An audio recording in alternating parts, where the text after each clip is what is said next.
guys, and welcome back to my channel. Thanks so much for tuning in. In today's video, I thought I would break down a couple of my tips and some advice about moving to a new country, especially London. If you guys have been following me for a bit, you would know that I've recently moved from Sydney to London.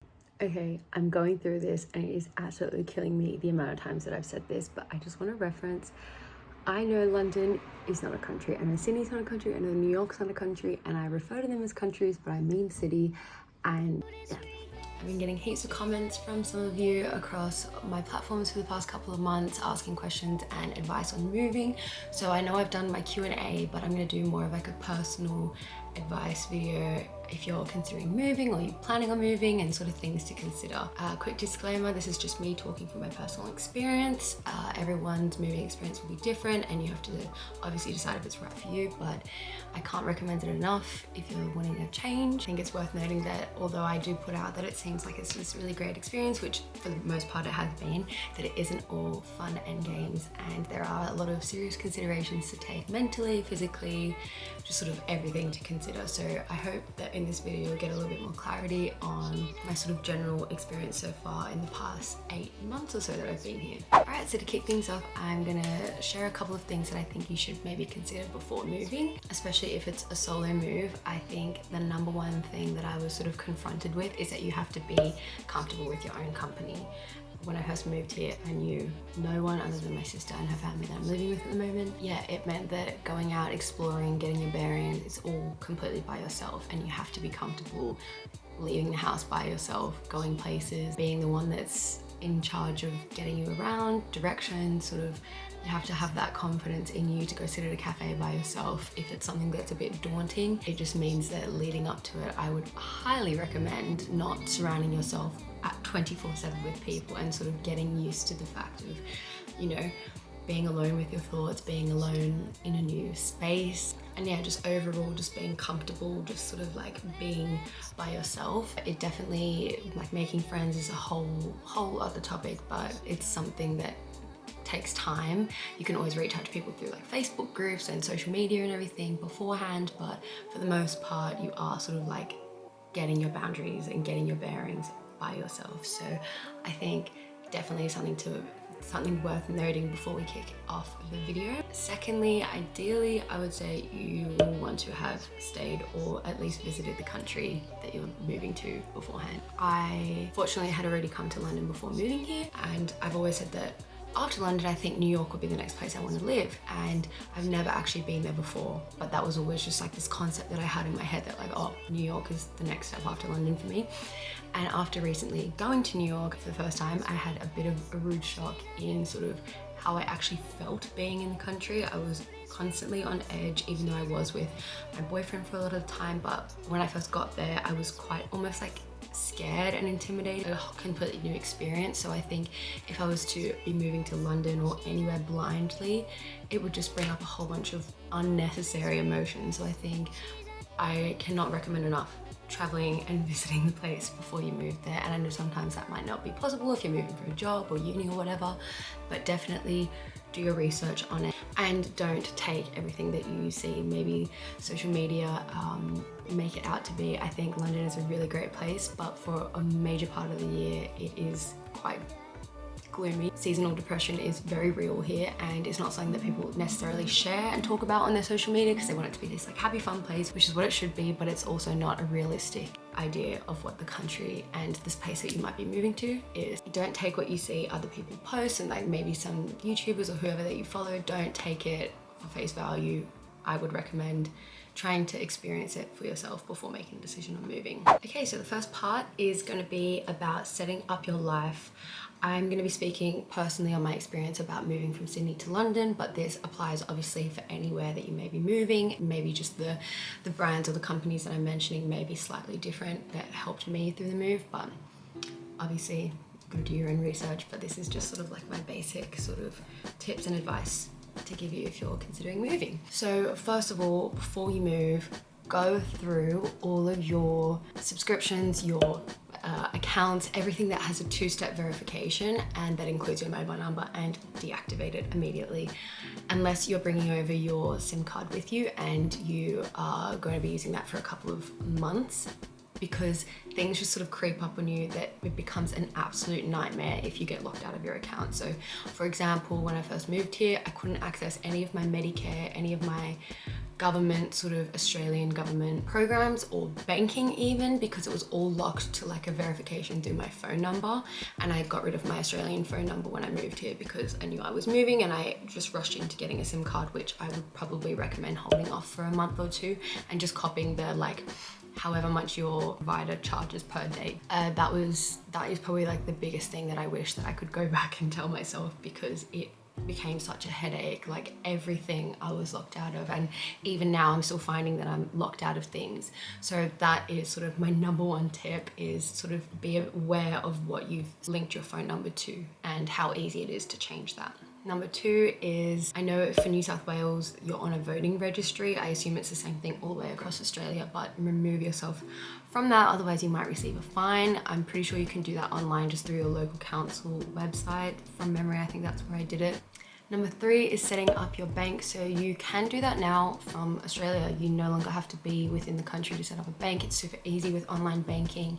I have two banks that I would recommend for moving to the UK that you can set up from home and have access to funds immediately. Number one was Monzo. This is what I signed up with here in the UK. I did that from Sydney. I was able to start transferring my money over, because you have to remember that you have a transfer cap, well, I know at least I did anyway, of I think like $10,000 a day or something. So you want to make sure that you've got all your funds beforehand. So Monzo was a super easy one. I would liken it to the Bank Up in Australia. It's a very visual brand. You can see all your funds very easily. You can set up sort of like pots for savings. I don't need to get into it too much, but I would recommend that, so you know that you at least have sort of a UK bank that you can start signing up for your subscriptions or all of your things with in the UK. But I will mention that you do need to have an address to be able to set that up. So if you don't necessarily know where you're moving, I would hold off and probably opt for the second bank, which I'm going to mention, which is Wise. It's a very similar concept. It's an online bank, but you can load lots of different currencies onto it, so, which is really interesting. So it's actually what I've been using to go traveling with, both Stav and I, when we went to New York and France. We needed to have obviously few different currencies on there. So I think at the moment I have 4 different currencies loaded onto it. They give you a separate sort code, like account number, all the details individually for each one. So it's like I have 4 different bank accounts, but it's all within the same app, super easy to transfer. And they have really low sort of like conversion currency exchange rates, I guess. Like they don't charge a fee for the conversion of it. So it's just sort of like the base rate. It's got a really competitive rate. So I would highly recommend that if you don't know necessarily where you're moving to begin with. And if you click the link, which I'll have here but also in the description, can't recommend it enough. Even if you're not moving and you're just wanting to travel, it's a really easy way to sort of keep track of all your finances and easily convert them. Next is signing up for a national insurance number immediately. I don't know how it works if you're on a visa, but I know that as a British citizen, I'm not sure. We'll see. But a national insurance number is pretty much the equivalent of like a tax file number in Australia. So to work and pay tax, it all goes through that. So I know when I first got here, I applied for it. It can take upwards of 16 weeks to get your number. I filled it out completely wrong the first time, I think, and it took so much longer than it needed to, and it never went through. I reapplied and I think it took about 6 weeks to get to me. So I would make that a priority when you first get here. If you want to start working, you can work beforehand, but I think they tax you at the highest rate to sort of account for that, and then you do get it back afterwards, I believe, but make it a priority because it does take time, and I think it's only like it takes 15-20 minutes online. So national insurance number, and then that sort of leads me to the last setup point, which is the NHS. So that is kind of like the Medicare, I guess, equivalent to Australia. And basically in the UK you need to be registered to one doctor. So again, once you find where you're living, you can go into your doctor's surgery, a local GP, and sign up through that. One thing I will mention is before I came here, I was on the contraceptive pill, and I got my GP to write me up a repeat script for, I think it was like 6 months worth of pills, and I've recently run out, and I found that that was quite difficult getting that carried over to my new GP, considering that there was no record of any medication that I've been on here.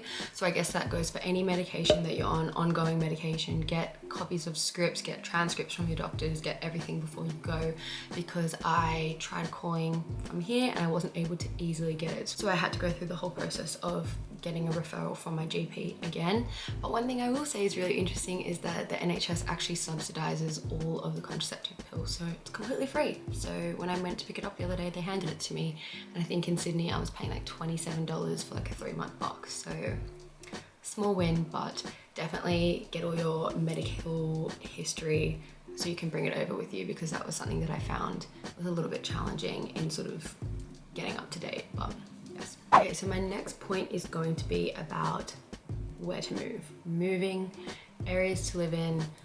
Yes, at the moment I am staying with my family, so I am speaking again to my personal experience, and this is what I've heard from friends and sort of what I've been looking at and sort of some places that I've been looking into now that I'm looking at moving out and everything, and just sort of my general advice rather than tips on how to find a place. Just advice in beginning to your search and considering where to live. So basically you can find a rental place by yourself, or if you're moving by yourself and you want to be living with flatmates, whatever, then go to like some sort of like shared room website. So Spare Room I know is really popular, and sort of see the profiles of the people that live in the house, images of the space, sort of like amenities, breakdown, and the rent that you'll be paying each week. And that is like a really great place and a really secure place of finding flatmates, which you can also do from the comfort of Australia if you want to be moving straight over immediately.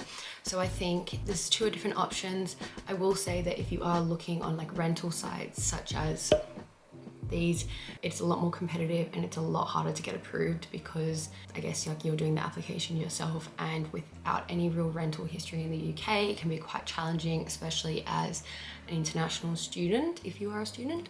But you do need a guarantor, which kind of just sort of agrees that if you can't pay your rent, it'll come immediately out of their rent. So they often want a UK based one, so I think some workplaces help you out with that. I know unis are definitely really big on helping you out sort of finding guarantors, but it's something to consider when looking for a place. So I think I would recommend either coming over, getting an Airbnb, or like a short-term stay somewhere for a bit whilst you sort of find your bearings. But definitely Spare Room is probably where I would say if you're coming over by yourself or even your partner and you want to be in a shared space. In sort of like my friend's experience, my experience, I would say it's probably the easier way to move out at a younger age without any real history behind you. A little disclaimer as well, the renting in London is a lot more expensive than in Sydney, and you get a lot less for what you're paying. Here, for a room in central London, a shared room for maybe like a 2 or 3 bedroom place, you're paying roughly around £200 a week, which is equivalent to like 400 plus Australian dollars, and that is probably on the lower end of it. And for that you'll be getting a shoebox, pretty average to crappy amenities, so on and so forth. Something to consider. It's very different markets, so don't come expecting to find places that you might find in Sydney or wherever you're from. It's just very different if you want to live in central London, so something to consider. I know in my Q&A video I explained this as well, but I'll quickly re-explain it for you. But the public transport here is determined based on zones. So central London, anywhere in central London is zone 1. So think like London Bridge, Soho, all that, that's all zone 1. At the moment I'm staying in zone 5, so it sort of goes out in rings like this.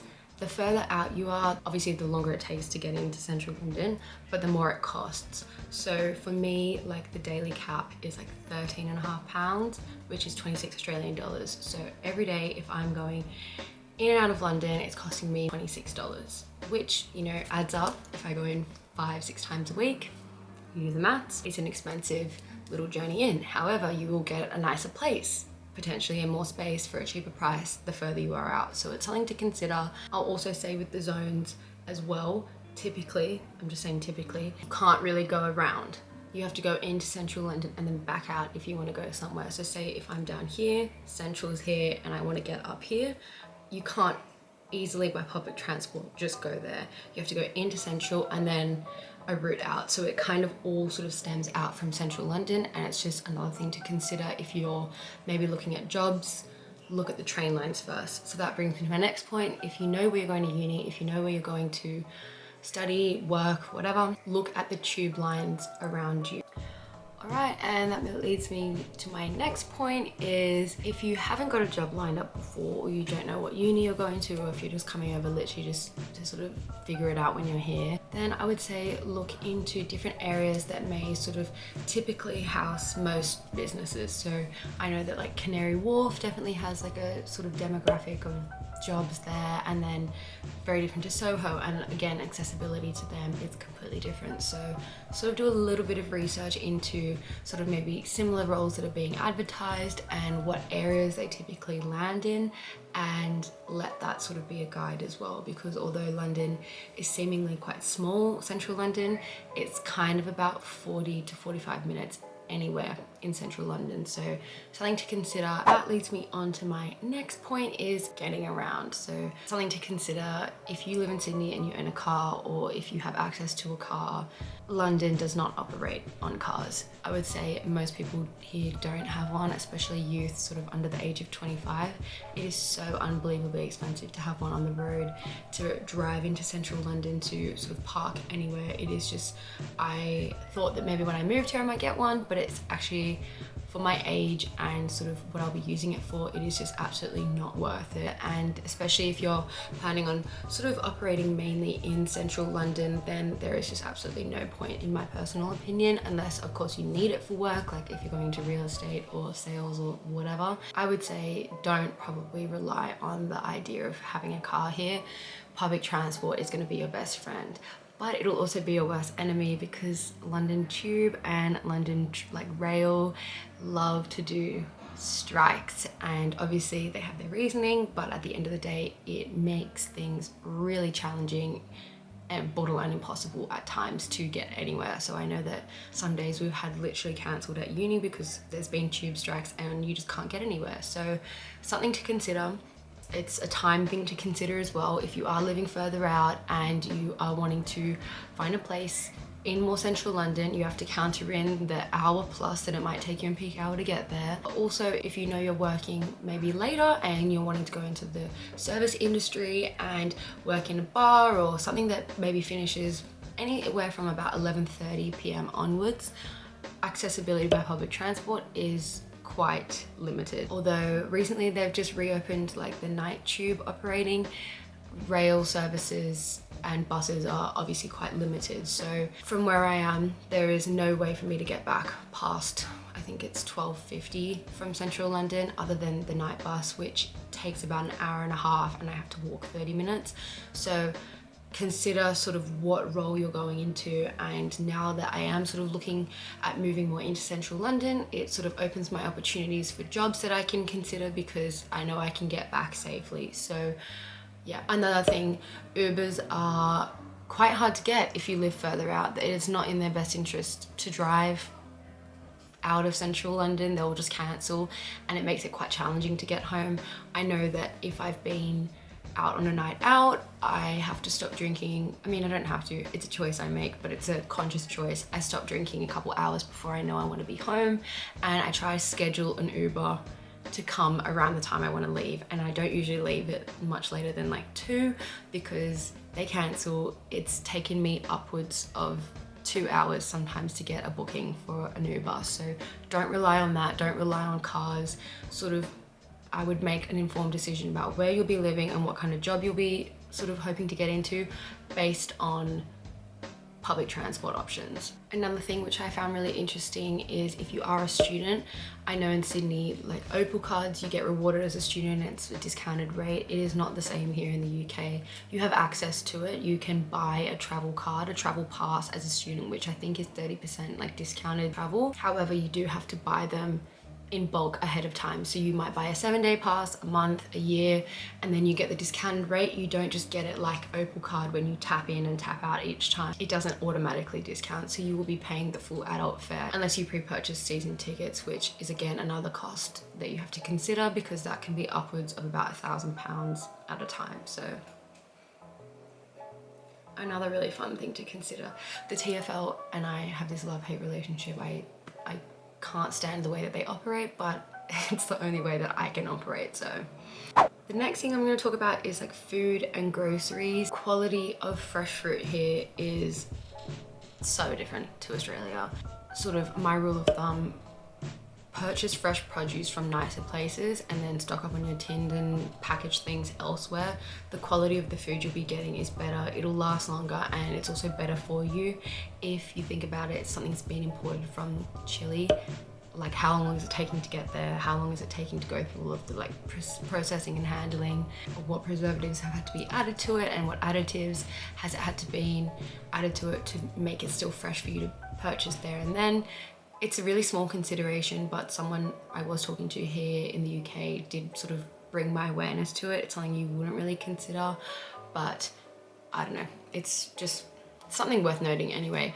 I would say typically there's a really great range of places to buy your groceries and to source things from. There's lots of meal options here. You've got like HelloFresh, heaps of sort of like similar ones. I have mentioned before that I have a subscription to Oddbox, which is basically you get a fresh produce box per week. I think it was like, I was paying like £9 or something, and I was getting enough fresh produce for about 2 weeks worth of stuff. So I ended up getting it fortnightly. Food and groceries is they're super accessible, they're everywhere.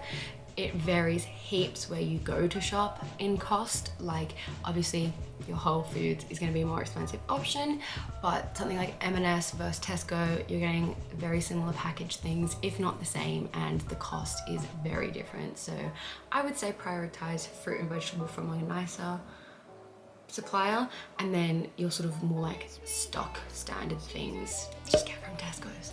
Like you save like upwards of £20 in just simple changes. So, and the last thing that I wanted to talk about was the quality of life. Since going back to Sydney, I got back to London a week ago today, it's become very clear to me that the quality of life I would have in Sydney right now is probably a lot higher than here in London. And I'll tell you why. Basically, in Sydney, I was working pretty intense hours, but that was because I had a goal, I knew what I wanted to be saving, and I knew how I wanted to get it. As an unskilled young worker, and I say young, anyone under sort of 25 that doesn't necessarily have a degree yet or isn't sort of working in a specific sort of line of work, just sort of like your hospitality, retail, general work, you are getting paid so much more for doing a lot less than what you would do here. For reference, I think a bartender in Sydney their rate is like $26 an hour or something, which is £13 an hour here. You are getting paid £13 an hour here if you were in like a really high-end bar making cocktails, a lot more full on. You need to have a lot more skill to have one of those jobs, and a stock standard like pub job is probably around like £8 to £9 an hour, and that's like their minimum wage, which is 16 Australian dollars an hour. You can live a much more comfortable life in Sydney doing a lot less, but you don't then obviously have the opportunities that you do here in London. And it's being such a major city, a major port in the world, there's so much going on constantly. Like I can't even compare like just sort of nightlife, job opportunities, sort of events going on, just absolutely anything. It is such a hub here, and I feel that for me personally in this part of my life, it is worth sort of the sacrifice of having to maybe work a little bit harder than what I would have to back home. Same thing goes for renting, for getting around, just everything is, I find, a lot more accessible. Obviously, I'm speaking to my experience living in more central Sydney than here in London. Sydney is a lot more of a carefree, relaxing lifestyle than in London, and I wouldn't disregard that as something to consider. If you are somebody that doesn't want to be working long hours for like little payoff, and you know, again, I'm speaking on my own experience, you may be able to go out and get a really great job straight off the bat with what experience you have and everything, and you may be getting a higher rate, but typically like on par, if you are an unskilled sort of like entry-level junior position like myself, you are having a better quality life living in Sydney. Because there's a lot more going on, there's a lot more external factors you need to consider, like public transport, which is out of your control, and just sort of like other things that are sort of standing in between you and your routine, what you need to get achieved. You need to be organized. There is just no way around it. You need to have some sort of organization in your life. You need to be on top of your finances. You need to be on top of your time management, and you need to be like independently on top of that. That was something that in Sydney, I knew if I was running late to something, I could just put my foot down a little bit harder on the accelerator and I'd sort of make up for time there. I'd have the convenience of getting in my car. I'd have the convenience of someone being at home if I locked myself out, whatever. You don't have any of that here, unless of course you have a car, but it's something you need to be in a point in your life that you are completely independent and completely organized. And if you are not, you will have a very rude shock when you get here, and there's just no way around it. And there are many easy ways to do that. I use Notion, which is a really cool app, which I'll get into in another video because it's literally like the basis of how I run my life. But I also have a physical planner, which my best friend Gabby got me for Christmas, and like it is how I organize my life. If I didn't have this, I'd be a mess. It's something that you have to look at the night before when you're planning on leaving, and then the second you wake up as well, because they'll randomly close train lines, they'll randomly close tubes, and then you have to take an extra hour to get to work. Like, it's stuff that's completely out of your control, but you need to be in an organized position that these things can happen. And definitely get yourself organized and get yourself a planner. This one is from Papier, and it's really beautiful. I like that it's got a whole bunch of space here, and you can sort of just like map heaps of things out as well. And then at the beginning, it's got sort of like a monthly overview and notes at the back and stuff. It's really great hardcover planner. So those are the two sort of things that I help to keep myself accountable. And yeah, right, now that we're getting to the end of the video, my final say, I think, is just going to be, you have to be comfortable with learning the hard way and failing, and don't expect everything to fall into place immediately. Be super kind on yourself, be super generous with the amount of time you've given yourself to accomplish things, the amount of money you've given yourself to accomplish things. A job's not gonna fall into your lap immediately. You might have moved over here for something like uni and it not go to plan, and then you need to sort of give yourself the space to bounce back from that. And flexibility is huge, especially when you're moving into an environment that you're not familiar with. So yes, I think just sort of be kind to yourself and sort of allow for more time than what you may have allocated for yourself for certain things. Similarly, don't plan your finances to the T. Just sort of have backup funds to support you. Of course, easier said than done. To sort of take a little bit of stress off the whole concept of moving, the emotional stress and everything, just sort of give yourself a bit of a leeway in your sort of plan that you have. And my very last tip is going to be to have boundaries with your phone and your friends and family. I think when I first moved here, it was quite easy for me to say this because everyone in Sydney was in lockdown. So keeping up to date with people, messaging people, it sort of came quite naturally. Now that everyone's back working in person, everyone's going out, there is a lot more for me to see and like sort of attach myself to on my phone, but it is something that I'm actively working to sort of distance myself from. It is so much easier said than done, like sort of neglecting feelings of like FOMO and sort of missing people, but you have to remind yourself like you've done it, you've moved countries, like you've moved for a reason. Like, this is an exciting thing. It is not something to sort of dwell on and sort of spend nights in bed scrolling through your phone. Like, you're in this exciting new country, and it was so interesting, like going back to Sydney, that I was able to see all my friends and everything, and like obviously I miss them so much. Everyone is like envious of you. Like, consider that, like you are doing something that not everyone does, and I'm not saying that everyone has to do it either. It is just such a cool opportunity that not a lot of people get to go through in their life and want to go through in their life. So make the most of it.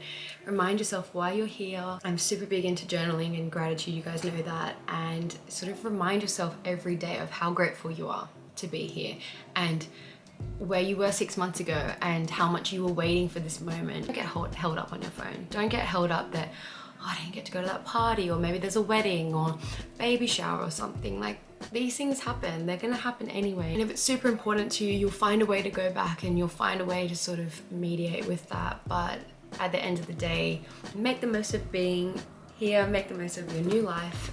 And yeah, like always, if you guys have any questions or anything you want a bit more advice on, I'm super responsive on the comments, and if you want to send me a DM, I love chatting to you guys and giving you advice about things. Always an open book, open ears to anything you guys want to chat about. So I appreciate all the support and all the recent videos, especially the ones surrounding my move. It's made it, I feel like I have a little community in sort of my experience, and I'm glad that you guys are learning something from it and I get to help in the slightest little way maybe. So thank you again for watching. If you're not already, please subscribe and follow me on Insta and TikTok and everything. I like to share all my experiences living and moving abroad, as well as traveling, fashion, food, gratitude, everything like that. So thanks again, and I'll see you guys in my next video.